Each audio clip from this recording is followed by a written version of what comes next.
つむく日々が儚くて強がる声が震えてる差し伸べた手に触れることを恐れ背けた顔揺れる涙風が渡るこの空は君を包むよいつの日も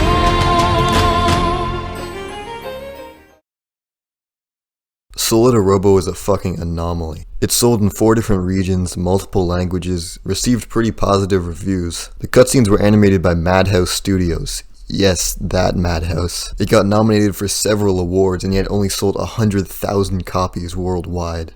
Those sales are comparable to Elf Bowling. Fucking Elf Bowling.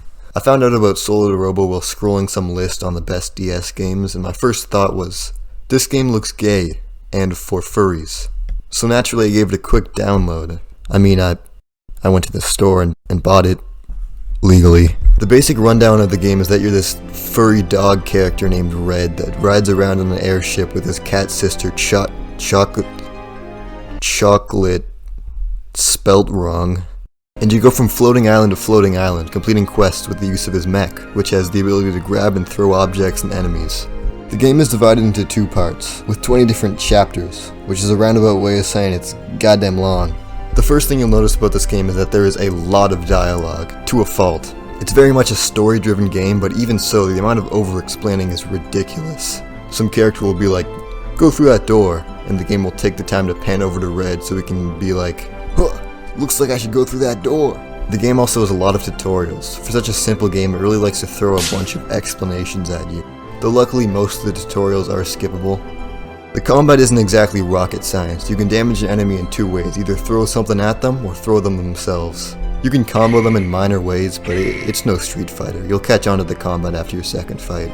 You can also give yourself stat boosts on this menu screen. You try to fit together the shapes which are worth different points, so you can try to go heavy on defense, speed, attack, whatever you want, so long as you can fit it in. It's a cheeky way to give you upgrades, but I like it. You can even expand your upgrade area over time by collecting these blue things.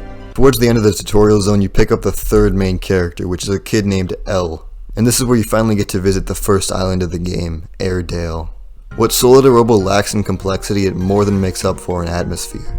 The entire game is painted with incredible precision. There's a huge variety of different locations, from the hectic mechanical wasteland of Bassett, to the magical underwater of Sealyham, to the heavily traditional Japanese-inspired Mao. This game delivers on making creative and memorable locations. You slowly unlock each of these islands throughout the game, starting with Airedale, and you do this by completing quests to level up your hunter level in order to get more quests. Your missions can range from collect these rat men, to beat up these dudes, to deliver a pizza in a high-speed race. Perfectly woven into these missions is the main story, which usually has something to do with the enemy faction, the Curvaz, trying to fuck shit up, generally leading to some sort of a boss fight. But is the main story good?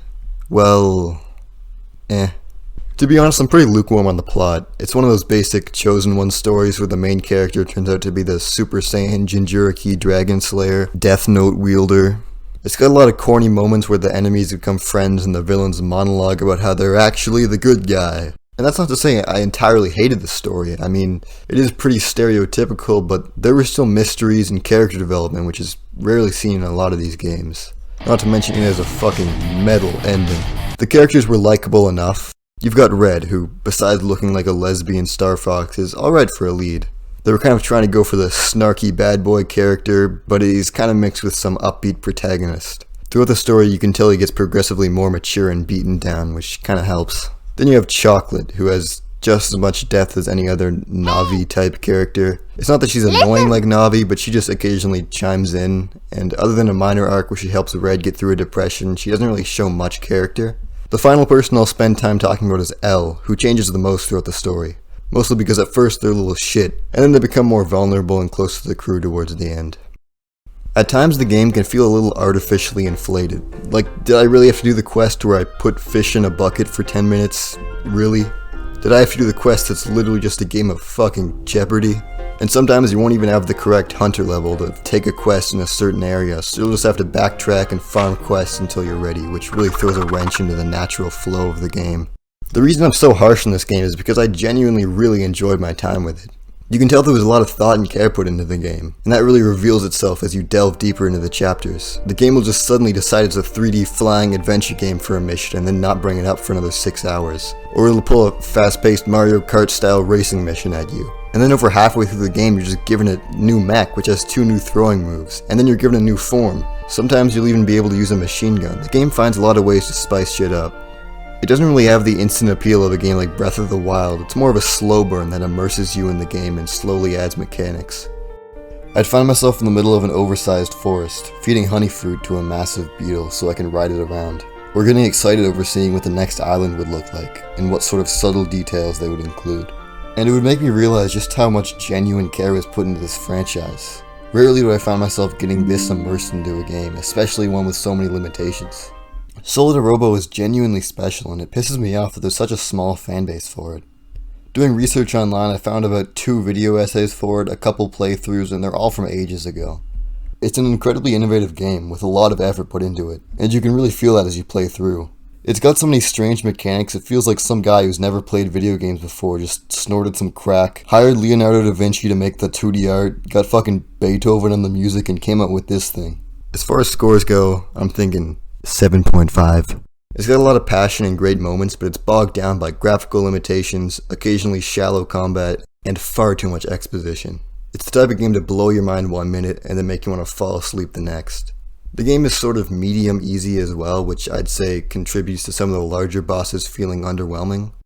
I really wish this game got off the ground more, because I can totally envision a 3D remake or sequel to this game coming out. I feel like that was the medium the game was almost meant for. Being able to fully explore the locations instead of having one locked camera angle would really bring these beautiful islands to life. And yeah, I know there's technically a sequel to Solatorobo that's really a prequel set 700 years in the past during World War II, but the game is completely different from it, being a turn-based game, and it is really only set in the same universe. And yes, I'm also aware of Tail Concierto, the first game in the franchise. I was just hoping for some sort of a 3D island hopping exploration game because that sounds dope.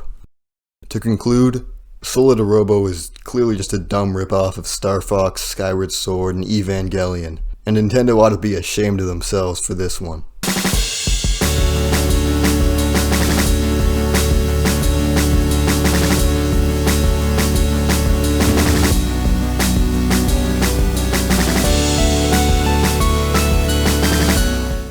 You guys want to hear what Solatorobo sounds like backwards?